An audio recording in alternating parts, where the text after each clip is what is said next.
كان في مره طياره، الطيار دي بقى كان عليها الطيار وواحد دكتور ومحامي وطفل صغير وشيخ كبير.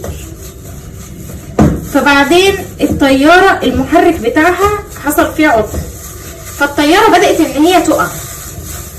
فالطيار قال لهم انجوا بحياتكم وكل واحد يلبس مظله وينزل علشان الطياره هتقع. فالطيار لبس مظله ونزل. فبعدين ما عادش فاضل غير 3 مظلات، والاشخاص اللي فاضلين 4، الدكتور والمحامي والطفل الصغير والشيخ الكبير. فالدكتور قال انا بنقذ حياة الناس، فانا حياتي كمان مهمة عشان انا ليا اهمية في المجتمع يعني، وبنقذ حياة الناس. فخد مظلة ونزل. والمحامي قال انا برضو حياتي مهمة وانا اذكى واحد في العالم، وخد المظلة ونزل. فما عادش فاضل غير الا الطفل الصغير والشيخ.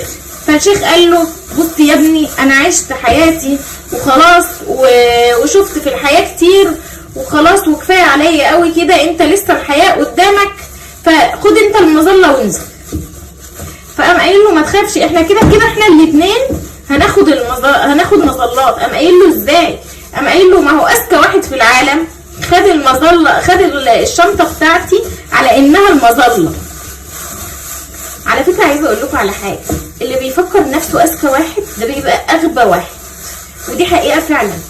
اللي مفكر نفسه ذكي دوت بجد بيبقى من اغبى الناس اللي ممكن تقابلها في حياتك. بصوا كده لمت خلاص. انا همسكها كده الاقيها بتلم على بعضها، مش سايبه، ما بتفرولش، ماسكه في بعضها. يبقى هي كده خلاص اتعجنت.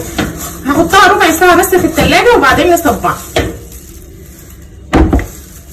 هعمل ايه بقى في الميه دي؟ ميه البصل دي معلقه كبيره صلصه، معلقه كبيره صلصه. هحط رشه ملح على فلفل اسود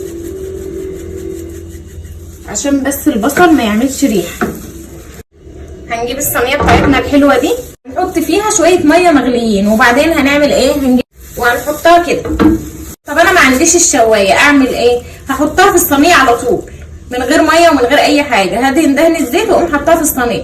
ده لو الصينيه بتاعتي بتلزق، لو ما بتلزقش هحطها في الصينيه على طول. لما اجي بقى اسوي هعمل ايه؟ التسويه بتاعت الشوايه غير التسويه بتاعت الصينيه. التسويه بتاعت الشوايه ان انا بشغل من فوق ومن تحت وبحطها على الرف اللي في النص. اول لما تاخد لون من فوق اقلبها على تحت، خدت لون من تحت خلاص بقوم شايلاها. هي الكفته ما بتقعدش في